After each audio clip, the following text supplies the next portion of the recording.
Imagine those moments when you're just so completely absorbed in something, right? The world just kind of melts away. You lose track of time, distractions vanish, and whatever you're doing feels almost effortless, deeply satisfying. That feeling, maybe you get it coding or painting, running, even just lost in a really great conversation. That's a powerful psychological state.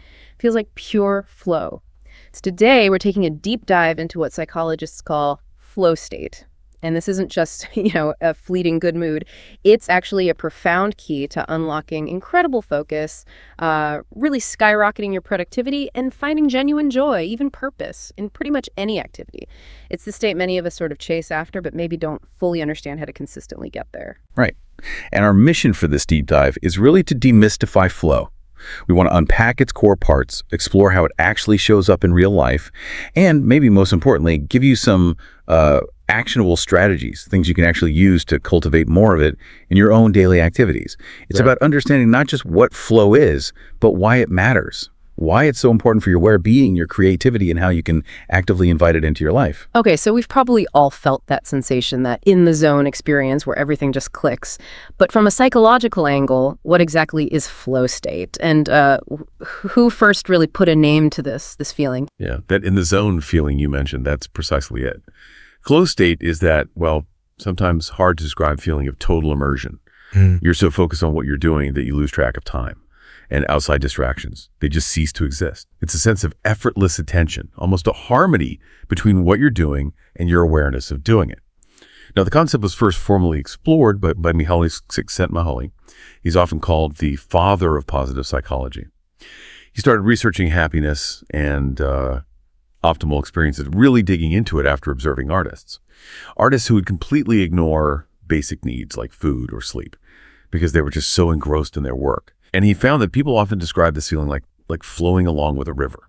That's where the name comes from. It's an intrinsically rewarding experience, meaning you do it because it feels good in itself, not for some external reward or, recognition. That idea, intrinsic reward, that's really powerful. Doing something just because it feels good.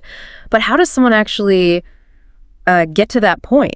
What are the key ingredients, the factors needed to consistently experience that kind of absorption? Well, Csikszentmihalyi basically gave us the recipe, you could say. Yeah. He identified 8 key factors that contribute to flow. Now, there are 8, but the most critical ones for you to really grasp are, first, intense focused concentration. Your mind is just fully on the task, nothing else. Yeah. Second, there's a merging of action and awareness. So you're doing it, you're aware you're doing it, but there's no inner critic, no second guessing, just pure engagement. I find that no inner critic part really interesting. It sounds like this mental quietness. What else is crucial for getting into that state? Absolutely, that quietness is a big part. The third factor, and this one is maybe the most critical, is a balance between your skills and the challenge of the task. This is absolutely foundational. The task can't be too easy. That just leads to boredom, right? Right. And it can't be too hard, because then you get anxiety. It has to be just right for your current abilities. That sweet spot where you're stretched but not overwhelmed. You also typically experience a sense of personal control. You feel like you have mastery over what you're doing. And a loss of self-consciousness. You kind of forget yourself, your worries melt away. You just are in the moment. Okay. Then there's the time, distortion, time might fly by, or sometimes it even feels like it slows down. And finally, that intrinsic reward we talked about. The activity itself is its own reward. It just feels good to do it. That's fascinating. So our brains are like literally silencing that nagging inner critic and giving us a reward hit. Does that mean we can just, trick our brains into flow? Or is there more going on? Like what's actually happening up there when we're flowing? It's genuinely fascinating what happens neurologically. Areas of the prefrontal cortex, the parts usually busy with self-reflection, planning, maybe even negative thoughts, they actually quiet down. They become less active. And at the same time, areas linked to reward chemicals, like dopamine, they become highly active. It's a state where your unconscious procedural memory, the stuff you do automatically kind of takes over. That's what makes actions feel so automatic and fluid. Okay. So the real takeaway isn't just that it feels good. It's that your brain is literally wired to reward this state of, effortless, almost unconscious action, which makes it one of the most powerful tools for deep learning and achieving mastery.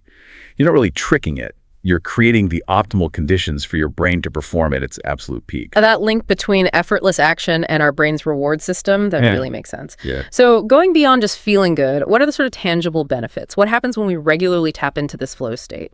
Well, if we look at the bigger picture, experiencing flow regularly, it leads to increased satisfaction in life, a better sense of being in tune with your emotions.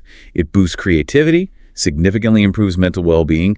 I mean, studies even suggest a direct link to higher overall life satisfaction and lower levels of anxiety and depression. Wow. It helps cultivate a mindset that actually embraces challenges, learns from failures, and continuously seeks improvement. These are really essential traits for a flourishing life. So it's really about more than just momentary pleasure.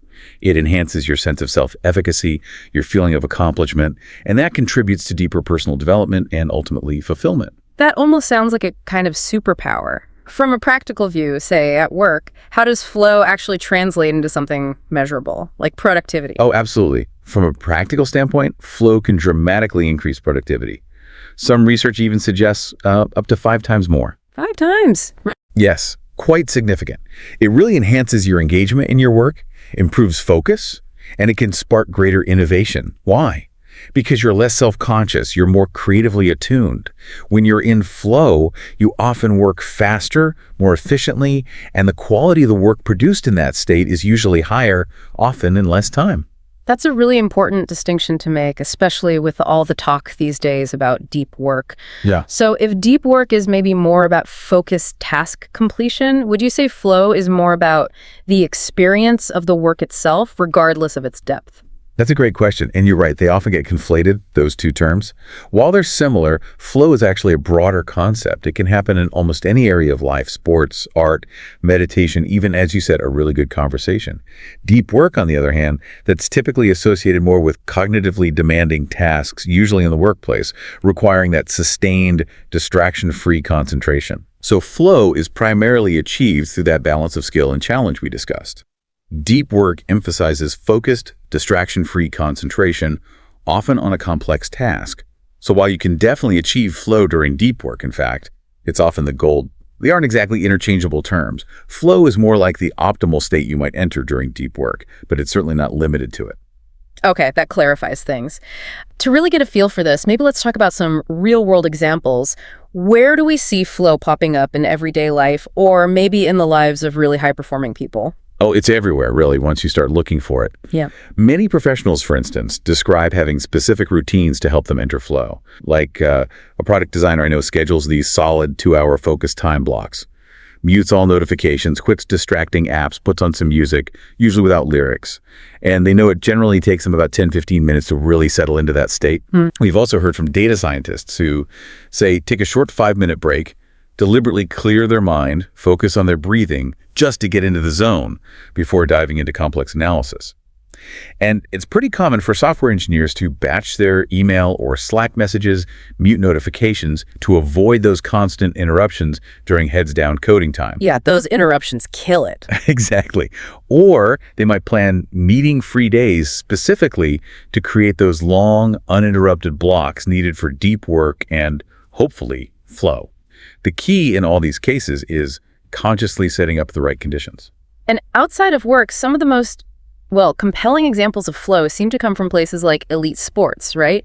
You hear athletes talk about being in the zone all the time. Absolutely. Sports are a classic example. Yeah. Think of the legendary race car driver Ayrton Senna. He once described being in a tunnel while racing, driving instinctively, feeling like he was almost in a different dimension where he wasn't consciously driving anymore. It was just pure intuition. Or motorcycle racer Wayne Gardner. He described what he called an above-body experience during a winning race, feeling like he was operating himself by remote control. And you see it in martial arts, too. Masters often use meditation to reach a state called mushin. It's a clear-headed state, very much akin to flow, where the mind is free of clutter, allowing for spontaneous, perfect action. And it's not just these intense physical or mental feats, right? I imagine creative pursuits must be just full of flow moments. Oh, absolutely. Whether you're the one creating or the one experiencing the art, flow is incredibly common there. Think about artists just losing all track of time while they're painting, or writers describing how the words just flowed effortlessly onto the page. Yeah. Musicians playing a piece that perfectly matches their skill level, totally lost in the music, in the harmony, even just being a listener, being so immersed in a piece of music that hours can pass without you even noticing. These creative activities are often intrinsically rewarding, pulling you completely into that present moment. And, you've probably felt this yourself in perhaps less dramatic settings. I definitely remember experiencing it back in school, like being so engrossed in a fascinating lecture or studying a topic I loved, that you're genuinely surprised when the class ends. Wait, it's over already. Exactly. And it also seems deeply connected to things like mindfulness practices, meditation. Yes, very much so. Many people describe meditation, particularly certain types, as leading to an effortless state, a kind of mental weightlessness.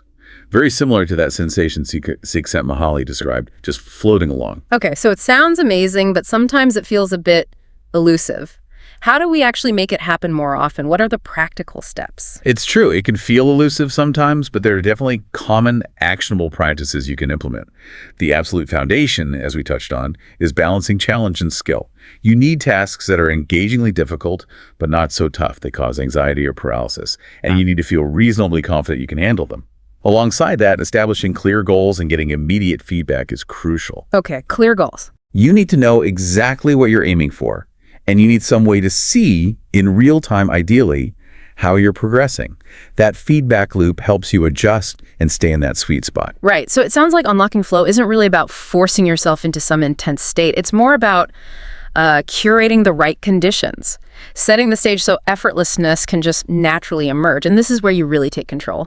Optimizing your environment means you absolutely have to reduce distractions, snooze those notifications, turn on Do Not Disturb, close your office door, maybe use noise-canceling headphones. And remember, multitasking. It's basically a myth. Your brain is just rapidly switching between tasks, which creates cognitive load and actually tanks your productivity maybe by up to 40%. That's right. So seriously, stop multitasking. Focus on one thing, just one. It's also important not to force it. There's this thing called the paradox of control, basically. The harder you try to make flow happen, the harder it becomes to achieve. It's okay if it doesn't happen every single time. You can still be productive without being in deep flow. And maybe the most enjoyable tip, do something you actually like. Choose activities that are intrinsically motivating for you. Tasks you find satisfying just for doing them, not because of some external payoff. Exactly. And beyond those basics, you can even proactively create more opportunities for flow. This ties into something called self-determination theory in psychology, which basically suggests we're inherently proactive, driven by needs for growth and autonomy. So one strategy is self-leadership. This means actively influencing your own thoughts and behaviors, setting personal goals, maybe rewarding yourself for making progress, using positive self-talk or even mental imagery, visualizing successful performance. Another really powerful one is job crafting. This means consciously changing how you do your tasks physically, or even just cognitively, or maybe changing who you interact with while doing them. You basically tailor aspects of a task or your job to better fit your strengths or interests. For example, if you enjoy detailed research, maybe you volunteer to handle the data gathering part of a team project. So it's about intentionally shaping your work, tweaking it so it aligns better with what naturally motivates you. That makes a lot of sense. What other proactive things can we do? Precisely. Then there's playful work design, basically gamifying your work to make it more engaging. I heard about an HR manager who made a boring task more interesting by trying to fill out standard forms using the absolute fewest words possible. Just a little game for themselves. Or a researcher who sets a timer for specific tasks and tries to beat the clock, turning it into a fun challenge rather than a chore. And finally, strengths use. This is about deliberately finding ways to use your natural talents and abilities, things like creativity or empathy or maybe persistence in your daily activities. When you're doing what you naturally do best, you're just far more likely to feel intrinsically motivated, energized, and find that flow. That's really practical advice. And thinking beyond the active doing part, how do things like mindfulness and just taking breaks fit into this whole picture? Oh, they're absolutely critical. Practices like mindfulness, things like focused breathing exercises or short meditations, they can really help clear your mind and improve your ability to concentrate. They essentially prepare the ground, making you ready for that deep engagement. Right, like prepping the mind. Exactly. And incorporating rest periods is also key. Burnout is the enemy of flow. Brief breaks, maybe using something like the Pomodoro technique. Focused work sprints followed by short rests help reset your mind and sustain concentration over longer periods. And don't underestimate the power of visualization. Mentally rehearsing a task, imagining yourself completing it successfully, can actually prime your mind for focus and boost your confidence going in. We've talked a lot about individual flow, getting yourself into the zone, but can this sort of magical state extend beyond just one person? Like, can whole teams experience group flow? That's a really interesting next level, and yes, absolutely they can. Flow isn't just an individual phenomenon. Entire teams can achieve what's called group flow. This is where everyone seems to be working in perfect synchronization. It's a bit different from just several individuals being in flow simultaneously. Group flow is inherently interpersonal. The presence and interaction with others is part of the state itself. Wow. The same core principles apply balancing challenges and skills for the group, having clear shared goals, minimizing distractions for the team. When a team really hits group flow, it feels like communication is almost effortless. People anticipate each other's moves, and the team performs like a single cohesive unit. It's quite powerful to witness, and even more so to experience. That's an amazing vision, isn't it? A team just firing on all cylinders like that. But okay, while flow sounds incredibly beneficial, what are some of the biggest hurdles? Why don't we feel it all the time? Are there situations where it's just not possible, or maybe even potential downsides we should be aware of? That's a really important reality check. And yes, while flow is amazing, it's true, it isn't always easy or even perfect. There are definite obstacles. Things like high stress levels, constant external pressures, deadlines maybe, or simply having tasks that don't align well with your skills, too boring or too overwhelming. Those can definitely hinder flow. Makes sense. And yeah, there are some criticisms of the theory, or potential downsides. Some argue it could become almost addictive, potentially leading to burnout if you chase it constantly without balance. Or it might cause you to neglect other important areas of life because you're so absorbed in one thing. Also, a lot of the research relies on self-reports, which are often retrospective, looking back on the feeling and might not perfectly capture the in-the-moment experience. Right, remembering it later might be different. Exactly. But the key takeaway, I think, remains. If challenges feel too low, look for ways to increase them. If they feel too high, focus on learning new skills. The goal is always seeking that dynamic balance. So this whole deep dive has really shown us that flow state is this, well, powerful psychological experience. It's marked by deep immersion, focused concentration, and that intrinsic reward. And crucially, it's not just some happy accident that happens sometimes. It's actually a state you can actively cultivate to boost your performance, your creativity, and significantly increase your overall satisfaction in life. Absolutely. And it contributes profoundly to personal well-being, enhancing that sense of self-efficacy, of accomplishment. It really fosters longer-term happiness and fulfillment. It's about intentionally designing aspects of your life, your tasks, your environment, to invite more of those moments of effortless engagement and deep satisfaction. Yeah, the core lesson seems to be about understanding that delicate dance between challenge and skill, about consciously managing your environment to shut out the noise, and proactively choosing and shaping activities that genuinely motivate you from the inside out. It's about being present, embracing the challenge, and really letting your natural abilities shine through. So here's something to think about. What activity in your life, maybe at work, maybe a hobby, maybe even a simple daily chore?